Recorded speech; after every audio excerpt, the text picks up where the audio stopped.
Mari kita berdoa. Kami responi kehadiran Tuhan. Kuning hijau. Kami salib. Kami responi hadirat Tuhan yang saat ini bersama-sama dengan kami, kehadiran Tuhan yang saat ini bersama dengan kami. Kami mau diperlengkapi lebih lagi Tuhan melalui kebenaran firman-Mu. Kami anak-anak-Mu sangat rindu untuk Tuhan bekali, untuk Tuhan benahi, dan juga untuk Tuhan terus ubah diri kami sesuai dan seturut dengan kehendak Tuhan.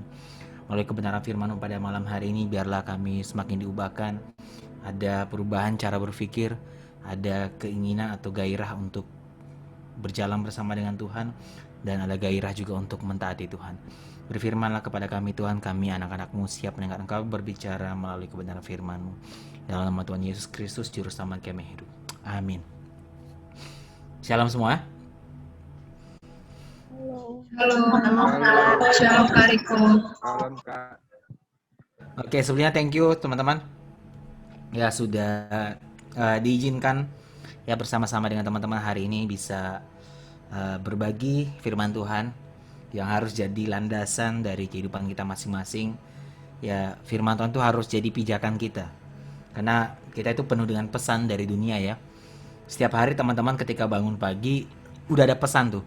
Ya, ada pesan dari kebohongan, dari iblis kepada kita, ada pesan dari dunia tentang kita. Jadi, kalau bukan firman sebagai landasan kita, nah kita akan mudah digoyahkan, kita akan mudah digoncangkan. Nah, hari ini kita mau belajar satu hal yang menurut aku penting buat kita untuk belajar bersama. Ya, apalagi hari-hari ini ya. Ada tanda kutip ya krisis dalam kekristenan karena harusnya ya kita ini harusnya jadi perpanjangan tangan Tuhan, malah jadi batu sandungan, ya nggak sih? Ya harusnya hidup kita mempermuliakan Tuhan, malah mempermalukan Tuhan. Atau harusnya kita ini jadi hamba-hamba Tuhan, ya hamba Tuhan kan nggak harus jadi pendeta ya. Kita ini semua hamba Tuhan, betul ya? Kita ini semua hamba Tuhan, mimbarnya aja berbeda. Ya kita ini semua hamba Tuhan. Ya, jadi kalau bukan hamba Tuhan kita hamba siapa? Ya kita hamba Tuhan. Nah harusnya kita semua jadi hamba Tuhan, malah jadi hambatan Tuhan. Nah jangan heran, maksudnya akhirnya banyak orang mulai kecewa sama, bukan kecewanya sama Tuhan, tapi kecewa sama gereja, kecewa sama hamba Tuhan, kecewa sama pelayan Tuhan. Karena harusnya ya kita semua itu menjadi representasinya Tuhan gak sih? Yang melalui kehidupan kita orang-orang bisa melihat nyata bahwa ada kasih Tuhan yang begitu besar, yang benar-benar bisa keluar dari kehidupan kita. Dan hari kita mau belajar supaya kita setelah selesai Zoom pada malam hari ini sama-sama memahami satu hal bahwa iya ya, orang di luar sana mungkin nggak baca Alkitab, tapi mereka bisa baca kehidupan kita. Ya, orang di luar sana mungkin mereka nggak sateduh seperti kita, mereka nggak menyembah seperti kita, mereka nggak rajin ke gereja seperti kita. Ya tapi mereka bisa membaca diri kita loh. Mereka bisa melihat apa yang kita lakukan, apa yang kita katakan itu benar-benar bisa mereka lihat dan mereka baca itu. Dan kita berharap ya masa lalu udah kita nggak bisa ubah, tapi kita mau belajar hari ini supaya kehidupan kita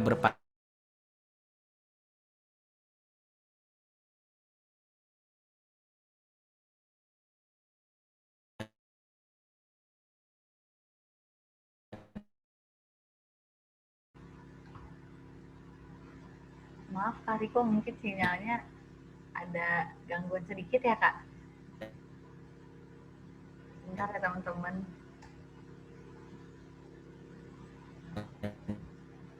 Sambil nunggu Kak Riko jaringannya benar, teman-teman boleh ambil catatannya, boleh ambil bukunya buat catat firman Tuhan hari ini. Ambil aku coba hubungin Kak Riko ya teman-teman ya. Terima kasih.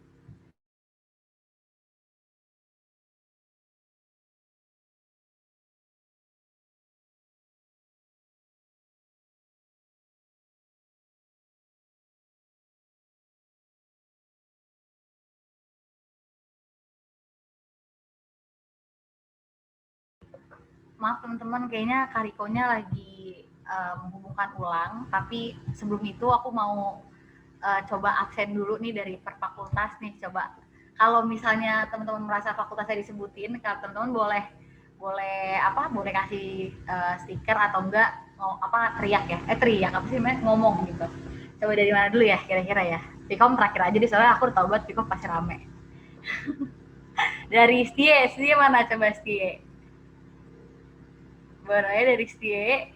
Aduh sepi banget ya. Ada 5.000 jiwa. Oke, selanjutnya dari Fakultas Teknik mana suaranya? Hadir. Waduh, ada 10.000 ya. Ada beda 5.000 tuh. Mantap. Lalu selanjutnya dari Fakultas Ekonomi.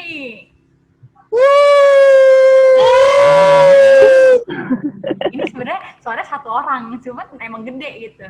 Ekonomi bolehlah 10.500. Coba kalau dari Fakultas Psikologi, ada dari Fakultas Psikologi. Yeay.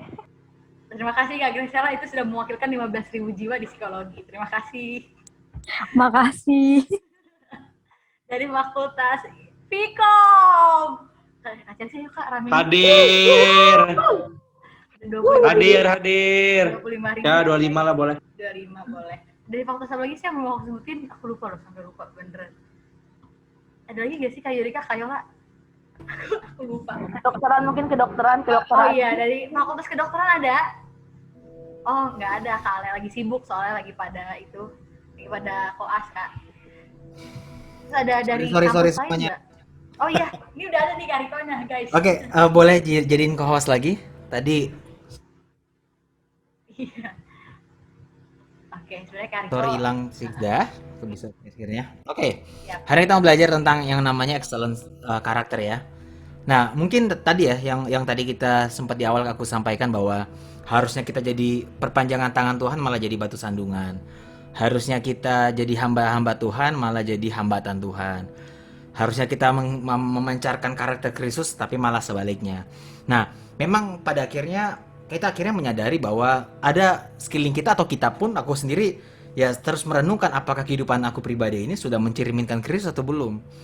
Karena kalau enggak, ini sangat berbahaya, berlawanan dengan rancangan yang Tuhan sudah sediakan buat kita. Nah, mungkin kenapa akhirnya kehidupan kekristenan saat ini bertolak belakang dengan apa yang Tuhan harapkan, karena mungkin kita nggak sadar tujuan kita. Ngerti nggak sih? Karena tujuan itu kan mempengaruhi persiapan ya. Jadi kalau tujuannya udah salah, pasti bagaimana kita hidup itu juga pasti salah. Misalnya kita nggak menyadari bahwa ketika Tuhan menciptakan kita, ternyata Tuhan menciptakan untuk suatu tujuan. Nah kalau kita nggak sadar tujuan itu, pasti kehidupan kita berantakan. Karena kita hidup ya udah di bawah arus saja. Kita hidup ya udah, dunia mau bilang apa, gua ikutin aja. Kenapa? Karena kita nggak sadar ternyata sebenarnya Tuhan itu sudah menciptakan tujuan yang sangat besar buat kita. Bahkan ini teman-teman harus perhatikan baik-baik. Bahkan sebelum Tuhan menciptakan kita, terlebih dahulu Tuhan sudah menciptakan tujuan kita. Aku ulangi lagi. Sebelum Tuhan menciptakan kita, Tuhan terlebih dahulu menciptakan tujuan buat kita. Jadi tujuannya dulu diciptakan, baru kitanya diciptakan. Kayak misalnya gini, pencipta alat musik gitar misalnya ya. Tentu si pencipta alat musik gitar itu terlebih dahulu dia punya ide, punya tujuan untuk menciptakan alat musik yang bisa dipetik dan menghasilkan nada yang indah. Baru setelah itu gitarnya diciptakan. Jadi enggak dia iseng ya terus tiba-tiba gitar itu jadi, enggak kayak gitu. Ya, pasti dia punya ide dulu, punya tujuan dulu, dia mau menciptakan ya dengan tujuan ini. Setelah dia sudah menciptakan tujuannya, baru dia menciptakan alat musiknya. Nah, demikian juga dengan Tuhan. Sebelum Tuhan menciptakan kita, terlebih dahulu Tuhan menciptakan tujuan atas kehidupan kita. Nah, mari kita lihat dalam Kejadian 1 ayat 26 sampai 27. Ini ayat-ayat yang sangat-sangat terkenal, ya. Berfirman Allah, baiklah kita menjadikan manusia menurut gambar dan rupa kita. Ingat ya, ini manusia belum diciptakan loh. Baru ide ya dari Tuhan bahwa Tuhan akan menciptakan manusia menurut gambarnya. Ya, supaya apa? Ini tujuannya. Supaya mereka berkuasa atas ikan-ikan di laut dan burung-burung di udara dan atas ternak dan atas seluruh bumi dan atas segala binatang melata yang merayap di bumi. Nah, tujuannya dulu diciptakan, baru selanjutnya di ayat yang ke-27 baru manusia diciptakan. Maka Allah menciptakan manusia itu menurut gambarnya, menurut gambar Allah diciptakannya dia. laki-laki dan perempuan diciptakannya mereka. Jadi terlebih dahulu Tuhan menciptakan tujuan manusia sebelum dia menciptakan manusia. Dan kita yang hadir pada malam hari ini, kita harus sadar bahwa Tuhan menciptakan tujuan yang begitu besar buat kita. Ada masa depan yang luar biasa buat kita. Kenapa masa depan yang Tuhan siapkan buat kita luar biasa? Karena Tuhan yang menciptakan kita luar biasa. Mustahil Tuhan yang luar biasa, Sang Maha luar biasa ini menciptakan kita sebagai maha karyanya dengan tujuan yang biasa-biasa aja, nggak mungkin. Kita semua diciptakan untuk tujuan yang sangat besar. Ya, itu kenapa iblis mau kita binasa. Karena iblis tahu masa depan kita luar biasa. Makanya kita butuh untuk dekat dengan firman Tuhan, kebenaran Tuhan, supaya kita semua sadar bahwa Tuhan menciptakan tujuan yang mulia, tujuan yang indah, tujuan yang luar biasa. Kalau kita nggak sadar sih di hal ini, saudara, pada akhirnya teman-teman pada akhirnya mulai ditarik oleh dunia, mulai ditarik oleh kenikmatan hawa nafsu dunia, yang ujungnya pada kebinasan buat kita semua. Tapi baiknya Tuhan, Dia mencari kita karena Tuhan nggak mau kita binasa. Nah, teman-teman pernah nggak sih ya? Ini coba kita agak keluar dari konteks ya, tapi penting untuk kita sadar hal ini. Teman-teman pernah nggak sih ya? Ada teman-teman kamu, sahabat atau mantan gitu, atau siapapun itulah ya, atau keluarga misalnya, dia cari kamu karena dia butuh kamu. Ada beberapa orang kayaknya dia nyari, misalnya Daniela itu dicari oleh temennya cuma karena temannya itu butuh Daniela, contoh. Nah, ketika beberapa orang di dunia mencari kita karena mereka butuh kita, berbeda dengan Tuhan kita. Ya, Tuhan mencari kita karena Tuhan tahu kita butuh Dia. Ya, aku ulangi lagi ya. Ketika orang di sekeliling kita di dunia, beberapa orang, memang gak semuanya, mencari kita karena mereka butuh kita, berbeda dengan Tuhan kita. Tuhan mencari kita karena Tuhan tahu kita butuh Dia. Amin. Nah, untuk apa? Untuk membawa kita sampai kepada tujuan yang sudah Tuhan siapkan buat kita semua. Ada tujuan yang mulia, ada tujuan yang indah, ada tujuan yang sangat besar yang sudah Tuhan siapkan buat kita, dan Dia mau kita sampai ke sana. Makanya ketika iblis mau binasakan kita, Tuhan gak pernah berhenti mencari kita. Ya, bukti nyata Tuhan gak pernah menyerahkan kita menghirup nafas kehidupan saat ini ya. Nafas kehidupan yang kita hela, bukti nyata Tuhan gak menyerah. Tuhan begitu merindukan kita kembali pada rencananya, pada jalannya, karena Dia ingin membawa kita sampai kepada tujuan yang sudah Dia siapkan buat kita. Efesus 2 ayat 10 bilang begini, karena kita ini buatan Allah, ya, diciptakan dalam Kristus Yesus. Untuk apa? Ini nih, untuk melakukan pekerjaan baik yang dipersiapkan Allah sebelumnya. Amin. Jadi ternyata ada tujuan yang sudah Tuhan siapkan buat kita sebelum Dia menciptakan kita. Dan aku sangat suka bagian terakhirnya, dibilang begini, Ia mau. Siapa yang mau? Tuhan yang mau. Supaya kita hidup di dalamnya. Di dalam apa? Di dalam tujuan yang sudah Tuhan tetapkan. Ya, teman-teman coba garis bawahi kata pekerjaan baik. Karena kata yang sama yang dipakai dalam Matius 5 ayat 16 yang menjadi landasan tema kalian hari ini.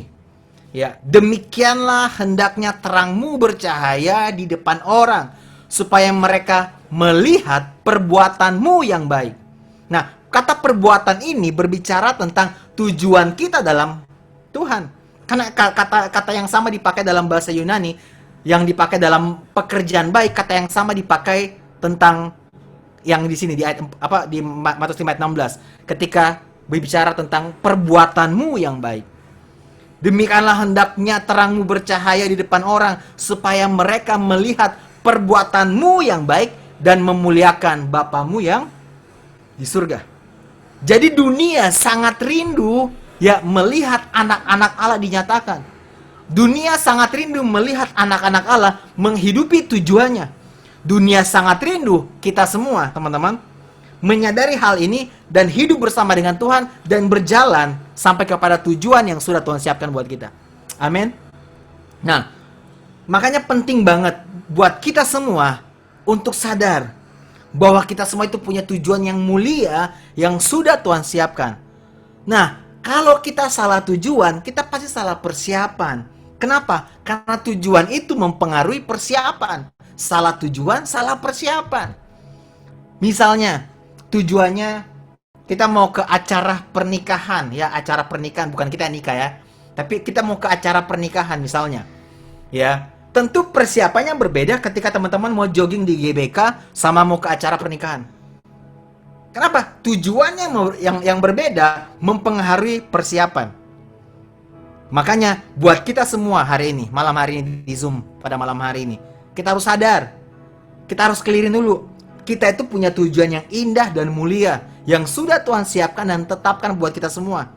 Nah, kalau kita udah salah tujuan, persiapan kita jelas pasti akan salah. Bangun pagi, reaksi kita terhadap masalah pasti salah. Bagaimana kita menyikapi sosial media pasti salah. Kita akan mulai terganggu ketika kok follower gue dikit ya. Like dong postingan gue dikit amat, postingan gue. Ya ampun, kenapa ya TikTok gue kok nggak FYP ya? Kita mulai gelisah, kita mulai merasa nggak berharga, merasa nggak diinginkan. Kenapa? Karena kita nggak tahu tujuan kita. Akhirnya kita coba letakkan keberhargaan kita, rasa layak kita dari sosial media. Padahal nggak begitu penting teman-teman berapa banyak yang follow kamu di Instagram. Nggak begitu banyak berapa banyak yang love postingan kamu. Yang lebih penting adalah kita semua sadar dan yakin ada satu pribadi yang selalu follow kita. Ada satu pribadi yang selalu love kita. Permasalahannya, cukup nggak dia buat kita? Kalau Tuhan nggak cukup buat kita, makanya kita terganggu, merasa risih, merasa rendah, merasa nggak berharga, merasa nggak layak, hanya karena follower kita dikit. Postingan kita nggak banyak yang love. Jadinya kita udah mulai merasa nggak layak. Nah, makanya teman-teman semua, kita harus sadar, kita semua ini memang gak semua dipanggil untuk menjadi pembicara. Tapi kita semua dipanggil untuk berbicara kebenaran. Ya, kita semua dipanggil untuk berbicara kebenaran. Gak semua harus jadi pendeta teman-teman, gak semua harus jadi pembicara. Dimanapun kita berada, ya Tuhan menginginkan ya kita berbicara kebenaran. Melalui apa? Perkataan dan tindakan. Foto yang aku pakai ini adalah foto kerabatku, rekan pelayananku. Aku dipercayakan menjadi wakil beliau, wakil gembala di gereja yang kami rintis. Ya, 9 tahun aku bareng-bareng dia. Dan bulan lalu kita baru kehilangan, yaitu Pastor Raditya Oloan. Ya, jadi sangat kehilangan sosok beliau. Dan ketika dia pergi, teman-teman banyak orang buat statement lanjutkan. Nah, aku sebagai orang terdekat dengan dia, tahu kehidupannya dia, kadang merasa kayak, kalian mau lanjutkan apa? Lanjutkan bikin konten, lanjutkan buat aksi yang dia lakukan. Bukan itu yang perlu dilanjutkan. Yang perlu ditiru dari Pastor Radit adalah bukan aksinya, tanda kutip, tapi hatinya. Hatinya buat generasi, dalam situasi yang gak mudah buat dia tetap layani orang. Nah, teman-teman yang di samping yang lagi mendoakan dia adalah Eric, namanya Eric. Dia yang ngedesain, kalau teman-teman tahu di gereja kami di Muda, ya Muda untuk Indonesia, ada kartu yang namanya kartu pemuda. Dia yang desain. Flyer-flyer beberapa dia yang desain. Orang mungkin gak lihat dia. Orang gak apresiasi dia. Tapi yang terpenting bukan dilihat oleh orang. Tapi yang terpenting adalah dia lihat. Bukan yang terpenting adalah dilihat oleh orang, tapi yang terpenting adalah dia lihat. Tuhan yang lihat. Orang yang mungkin gak setenar Pastor Radit, tapi dampaknya juga begitu besar buat Indonesia. Cuma sekedar jadi desainer doang, tapi dampaknya sangat signifikan. Makanya teman-teman, kita semua mungkin gak dipanggil jadi pembicara, tapi ingat baik-baik, kita semua dipanggil untuk berbicara kebenaran melalui tindakan dan perkataan kita. Supaya apa? Dunia ini, Indonesia ini penuh dengan kemuliaan Tuhan. Orang percaya akhirnya mempermuliakan Tuhan, bukan mempermalukan Tuhan. Kita semua jadi hamba Tuhan, bukan hambatan Tuhan. Ya pada akhirnya kita semua jadi perpanjangan tangan Tuhan, bukan jadi batu sandungan. Dan Tuhan rindu kita semua bisa berbicara kebenaran melalui perkataan dan tindakan. Kenapa tindakan penting? Karena tindakan adalah perkataan yang sesungguhnya. Kita boleh berbicara ayat-ayat Alkitab, tapi pada akhirnya orang akan melihat dari tindakan kita. Apakah benar kita menghidupi apa yang kita katakan. Makanya teman-teman sadari benar, kita memiliki mimbarnya masing-masing. Saat ini teman-teman mimbarnya adalah di kuliah. Mungkin ada kerja sampingan. Di keluargamu, itulah mimbarmu. Nggak harus di gereja. Pelayanan itu nggak harus di gereja. Makanya orang yang punya tujuan dalam hidupnya adalah untuk pelayanan, ya itu udah salah besar. Kenapa? Pelayanan hanya salah satunya. Itu hanya ekspresi dan itu di gereja. Kan konteks pelayanan kan selama ini orang pikir hanya di gereja saja kan. Padahal nggak kayak gitu konsepnya. Kita melayani Tuhan dimanapun Tuhan percayakan kita. Teman-teman nanti lulus dari kuliah, teman-teman bekerja, itulah mimbarmu. Teman-teman lulus nanti dan teman-teman sudah bekerja dan sudah menikah, itulah mimbarmu di keluargamu. Dimanapun Tuhan tempatkan kita, itu adalah mimbar kita masing-masing. Ketika kita sadar ini, pada akhirnya kita hidup nggak semena-mena lagi. Kita sadar bahwa ada tujuan besar yang sudah Tuhan siapkan buat kita, dan kita ingin memanifestasikan Tuhan dalam kehidupan kita. Amin teman-teman. Firman Tuhan dalam Roma 8 ayat 28-29 berkata bahwa kita tahu sekarang bahwa Allah turut bekerja dalam segala sesuatu untuk mendatangkan kebaikan. Kata bekerja dalam segala sesuatu dalam bahasa Yunaninya, kata yang dipakai adalah sunerge, yang berarti terus-menerus bekerja. Artinya, kita punya Tuhan yang terus-menerus bekerja, yang tidak berhenti bekerja. Tuhan kita adalah Tuhan yang tidak pernah tertidur. Tapi pertanyaannya, kita bangun nggak? Kita mau bangun nggak?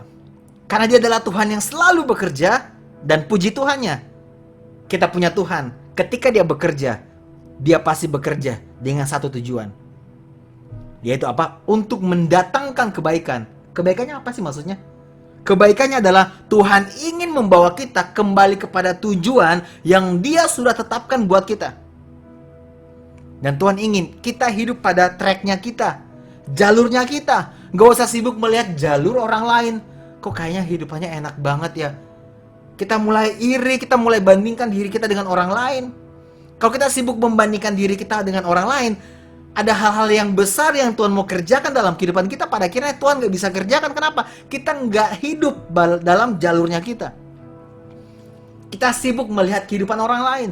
Bahkan keberhasilan orang lain bukannya menginspirasi, malah mengintimidasi. Mulai iri kan? Tuh kan dia udah lulus cepat. Ya, biarkanlah orang pada prosesnya masing-masing.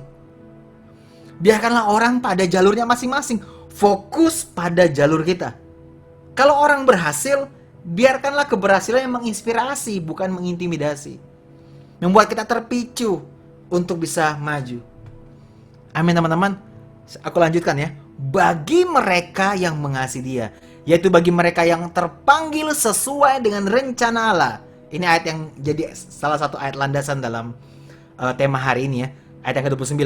Sebab semua orang yang dipilihnya dari semula, mereka juga ditentukannya dari semula untuk apa? Menjadi serupa dengan gambaran anaknya, supaya ia anaknya itu menjadi yang sulung di antara banyak saudara. Jadi kita punya tujuan di dalam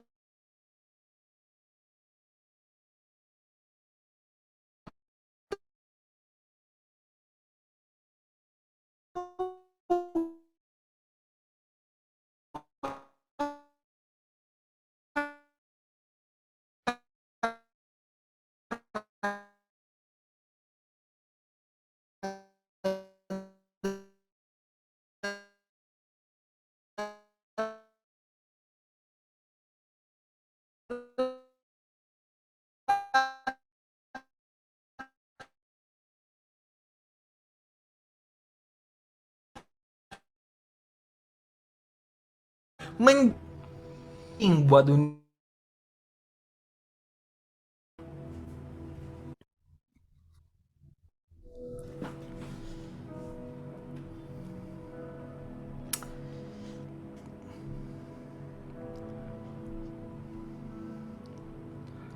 Oke, tadi sampai di sini ya, sampai di warna ya.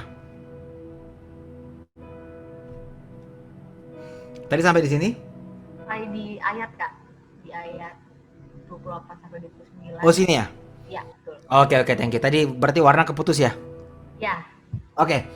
Nah, teman-teman ingat ya, Ternyata kita punya Tuhan yang selalu bekerja, tapi dia bekerja untuk suatu tujuan. Tujuannya adalah membawa kita kepada tujuan Tuhan dalam kehidupan kita. Jadi waktu Tuhan bekerja dalam segala sesuatu, misalnya teman-teman habis jatuh, teman-teman habis lakukan hal-hal yang tanda kutip hal yang bodoh, dia adalah Tuhan yang selalu bekerja. Tapi dia bekerja untuk membawa kita kembali kepada tujuan yang sudah dia siapkan buat kita. Tuhan merindukan kita hidup pada jalur yang sudah dia siapkan buat kita. Ya, makanya banyak orang akhirnya salah kaprah kan. Ya udahlah, Tuhan kan baik, Tuhan kan terima gua apa adanya. Betul, Tuhan terima kita apa adanya. Kasih Tuhan memang nggak berubah. Tuhan kalau berhenti mengasihi kita selama 1 detik aja, dia berhenti jadi Tuhan selama 1 detik. At least itu nggak mungkin. Allah adalah kasih. Dia sangat mengasihi kita, kasihnya nggak pernah berubah dalam kehidupan kita. Tapi permasalahannya, kita mau nggak hidup dalam rencananya? Kita mau nggak hidup dalam tujuan yang sudah dia siapkan buat kita? Dikasih Tuhan itu sebuah kepastian, tapi hidup dalam rencana Tuhan itu pilihan. Nah, mau nggak sih kita teman-teman sadar hal ini? Bahwa Tuhan benar mengasihi kita. Kasih karunia-Nya Tuhan begitu dahsyat dalam kehidupan kita. Tapi dia punya kerinduan supaya kita berbalik dan hidup pada tujuan yang sudah dia siapkan buat kita. Dan ingat baik-baik, kita semua itu punya warna yang penting buat dunia. Warnaku, warna kalian berbeda. Nggak ada yang lebih baik, nggak ada yang lebih jelek. Semuanya sama, semuanya indah di dunia. Kenapa? Tuhan sudah tetapkan kita semua punya warna tujuan yang berbeda-beda. Punya mimbar yang berbeda-beda. Ya, 2 Petrus 1 ayat 10 bilang begini. Karena itu saudara-saudaraku, berusahalah sungguh-sungguh supaya panggilan dan pilihanmu makin teguh. Sebab jikalau kamu melakukannya, kamu tidak akan pernah tersandung. Amin teman-teman. Filipi 2 ayat 14-15 bilang begini. Lakukanlah segala sesuatu dengan tidak bersungut-sungut dan berbantah-bantahan, supaya kamu tiada beraib dan tiada bernoda, sebagai anak-anak Allah yang tidak bercelah di tengah-tengah angkatan yang bengkok hatinya dan yang sesat ini, sehingga kamu bercahaya di antara mereka seperti apa? Bintang-bintang di dunia. Ya, tapi gini teman-teman, mungkin cahaya kamu belum jadi bintang saat ini. Mungkin saat ini Tuhan lagi percayakan kamu lilin, sebagai lilin. Tapi nyala lilin itu penting juga buat sekitarnya. Apapun yang sedang Tuhan percayakan saat ini, ketika orang gak lihat, gak begitu penting orang lihat. Yang penting Tuhan lihat. Kamu berbuat baik, kamu berdoa, orang gak apresiasi, gak apa-apa. Kamu doakan orang tua kamu doakan mantan kamu yang nyakitin kamu, ya doakan dia, ampunin dia. Mungkin dia nggak lihat, ya, atau kamu ya punya cinta dalam hati buat seseorang misalnya, tidak tersampaikan. Kamu ingin ada dalam kehidupannya tapi kamu nggak bisa hadir karena kamu tahu dia punya orang lain. Sedih banget ya.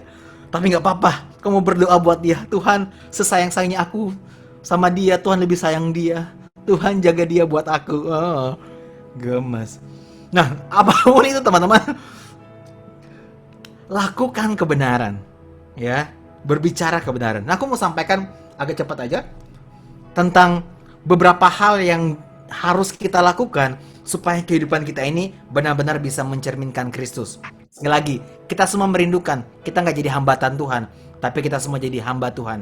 Kita nggak mempermalukan Tuhan, tapi kehidupan kita mempermuliakan Tuhan. Kita juga rindu supaya kita ini tidak jadi batu sandungan, tapi kita semua menjadi perpanjangan tangan Tuhan. Yang pertama, kita harus intim dengan Tuhan. Ini kuncinya. Kenapa? Kita hanya akan bisa memberi ketika kita memiliki. Ya, contoh, misalnya teman-teman nggak mungkin bisa kasih uang ke seseorang kalau teman-teman nggak punya uang. Sama juga, gimana kita mau kasih Kristus ke dunia kalau kita nggak punya hubungan dengan Kristus, kalau kita nggak ngalami yang namanya kasihnya Kristus, kasihnya Yesus. Makanya banyak orang gemar menghakimi orang yang berdosa. Kenapa? Karena dia rasa dia diterima, dia dicintai, dia diselamatkan karena usahanya. Padahal semuanya murni karena apa yang Tuhan kerjakan buat kita. Nah, kesadaran kita akan kasih Kristus dalam kehidupan kita membuat kita juga akan memberikan kasih yang sama ke dunia, ke orang sekitar kita. Jadi kita udah mulai bisa terka sekarang. Kenapa banyak orang suka menghakimi dosa orang lain hanya karena dosanya dan orang lain itu berbeda. Agak unik ya. Ya padahal harusnya waktu kita sadar, kita ini adalah orang yang berdosa, nggak layak tapi dilayakkan oleh Tuhan, semakin kita sadar di area itu, semakin kita mau memberikan kasih yang kita terima dari Tuhan, kita bagikan kepada orang lain. Firman Tuhan dalam Yohanes 15 ayat 4 sampai 5 bilang begini. Tinggallah, perhatikan baik-baik. Tinggallah di dalam aku dan aku di dalam kamu, sama seperti ranting tidak dapat berbuah dari dirinya sendiri kalau ia tidak tinggal pada pokok anggur. Demikian juga kamu, ya berarti kita semua nggak bisa berbuah jikalau kamu tidak tinggal di dalam aku. Ya berapa banyak dari kita kadang berusaha berbuah dengan usaha kita. Ya ujungnya buah yang ditampilkan adalah bukan buah yang pokoknya adalah Yesus, tapi buah-buah duniawi. Makanya ini aku bilang nih, buah yang kelihatan enak belum tentu beneran enak loh. Pernah nggak sih teman-teman lagi di jalan, berhenti dari motor, berhenti dari mobil, karena teman-teman melihat, kayaknya buahnya enak banget deh, kelihatannya enak. Tapi pas teman-teman udah berhenti, udah beli, sampai rumah dimakan buahnya, kurang lagi buahnya, asem buahnya, ada yang busuk lah, aduh kurang. Karena ternyata buah yang kelihatan enak belum tentu beneran enak. Sama juga dengan kehidupan kita sebagai orang percaya. Postingan kita boleh sangat rohani, ya. Wah, nggak ada tuh postingan-postingan yang negatif, rohani semua. Tapi ketika orang berjumpa dengan kita, ya, yang tadi aku bilang, harusnya jadi perpanjangan tangan Tuhan, malah jadi batu sandungan. Harusnya mempermuliakan Tuhan, malah mempermalukan Tuhan. Harusnya jadi hamba Tuhan, malah jadi hambatan Tuhan. Kenapa? Ternyata hidupan kita tidak mencerminkan Kristus. Makanya penting buat kita untuk tertanam pada Kristus, pada Tuhan Yesus, punya keintiman dengan Yesus. Karena ini yang Tuhan katakan, akulah pokok anggur dan kamulah ranting-rantingnya. Barang siapa tinggal di dalam aku dan aku di dalam dia, ia berbuah banyak. Aku suka kalimat terakhir dibilang begini, sebab di luar aku, kamu nggak bisa berbuat apa-apa. Artinya apa? Di luar Tuhan kita nggak bisa berbuah kemuliaan. Di luar Tuhan kita nggak bisa berbuah hal-hal yang baik dari Tuhan. Semuanya jadinya palsu semua. Manipulasi semua. Seakan-akan baik, tapi bukan dengan keintiman kita dari Tuhan, dengan Tuhan. Bukan datangnya dari hubungan.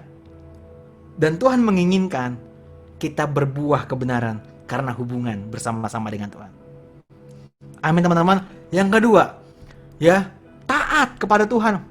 Nah, dalam Yohanes 15 ayat 2 bilang begini, setiap ranting padaku yang tidak berbuah. Ini aku suka banget ayat ini. Jadi ayat perenungan aku setiap hari untuk membangkitkan kesadaran aku pribadi bahwa kita ini masih berobat jalan. Kita ini masih banyak pikiran-pikiran yang salah. Kita ini masih banyak hal-hal yang perlu diperbaiki. Ya, terus dikatakan Tuhan begini, setiap ranting padaku yang tidak berbuah dipotongnya, dan setiap ranting yang berbuah, perhatikan baik-baik, dibersihkannya supaya ia lebih banyak berbuah. Ternyata buat kita semua yang sudah berbuah, Tuhan tetap akan bersihkan kita. Kenapa? Tuhan ingin kita lebih banyak lagi berbuah. Makanya Kolose 3:10 bilang apa? Dan telah mengenakan manusia baru yang terus-menerus diperbaharui untuk mencapai gambar kaliknya. Ya, makanya kita harus sadar, kita ini lagi berobat jalan. Aku nggak lebih baik dari teman-teman kita semua, sama. Kita semua lagi diproses oleh Tuhan. Siapa di sini hamba Tuhan yang merasa paling lebih hebat? Sama aja selama kita masih hidup, berarti pekerjaannya belum selesai. Tuhan masih mau perbaiki kita, Tuhan masih mau benahi kita. Ya, makanya ini harus jadi di mindset kita setiap hari. Mulai munculkan di mindset kita. Jangan hanya mau diberkati, tapi juga harus mau dibenahi. Ya, jangan hanya mau diberkati Tuhan, aku berkati aku. Mau nggak kamu dibenahi? Karena Tuhan rindu untuk mengubah kita. Karena tujuannya adalah supaya melalui kehidupan kita, namanya dipermuliakan. Makanya penting buat kita untuk taat kepada Dia. Ya, dalam situasi yang gak mudah, taat kepada Dia. Dalam situasi yang menyakitkan, taat kepada Dia. Dalam situasi yang membuat kamu terdesak, terhimpit, taat kepada Tuhan. Teman-teman, makanya kamu akan disakiti, pasti.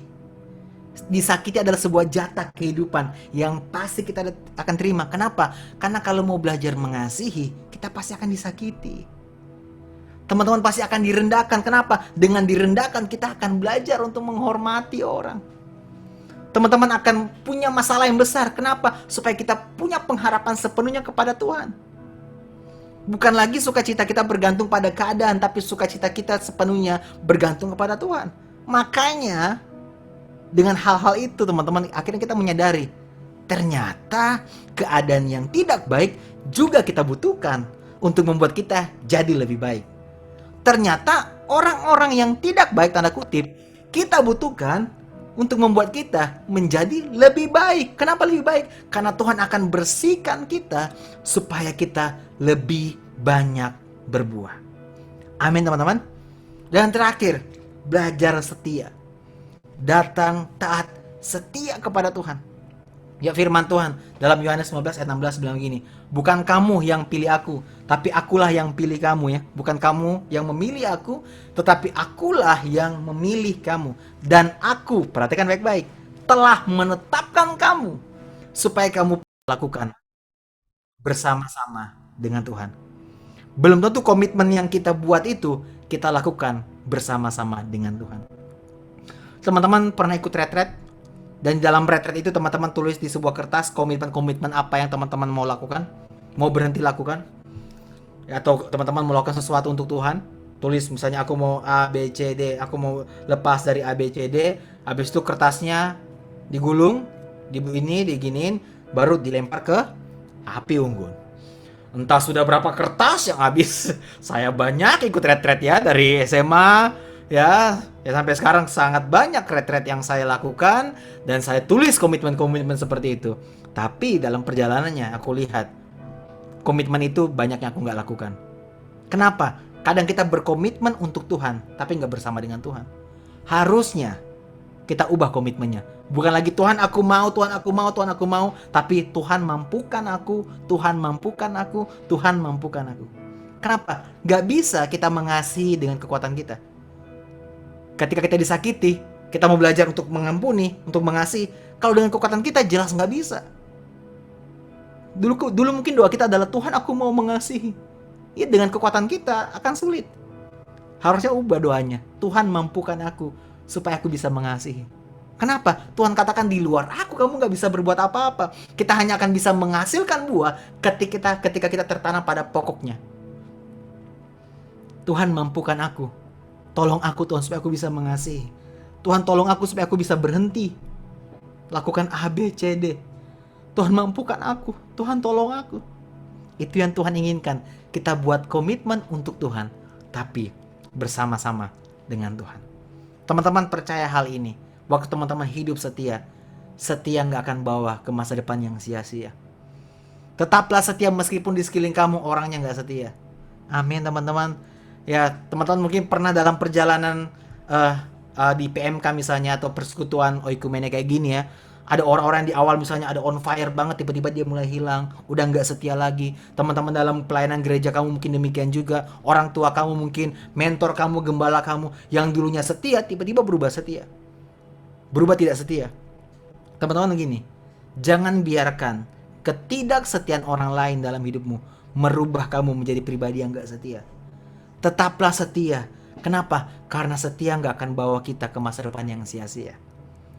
Mereka boleh pergi tinggalkan Tuhan. Mereka boleh pergi meninggalkan pelayanannya. Teman-teman tetaplah setia. Karena kesetiaanmu dalam Tuhan nggak akan mengerjakan sebuah kesia-siaan. Amin teman-teman. Nah, aku akan tutup dengan hal ini. Ingat baik-baik. Tujuan hidup kita bukan untuk menjadi besar atau tenar. Tapi tujuan hidup kita adalah untuk hidup benar. Mungkin teman-teman nggak besar, mungkin teman-teman nggak tenar, it's okay. Karena tujuan kita bukan di situ. Waktu teman-teman menjadi besar atau tenar itu dampaknya doang, itu bonus. Tapi yang terpenting adalah kita semua hidup benar. Orang nggak apresiasi, nggak apa-apa. Teman-teman tetap hidup benar. Kehidupan yang kita terima adalah pemberian dari Tuhan. Dan apa yang kita lakukan selama kita hidup adalah pemberian kita untuk Tuhan.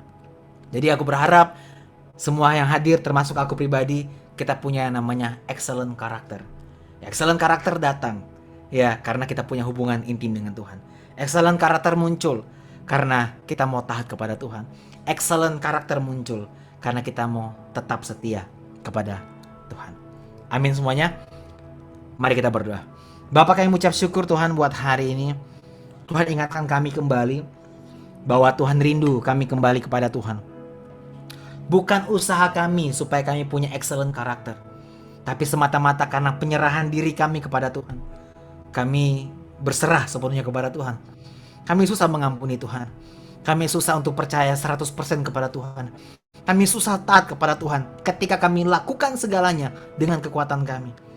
Itu yang Tuhan katakan, anak-anakku, di luar aku kamu gak bisa berbuat apa-apa.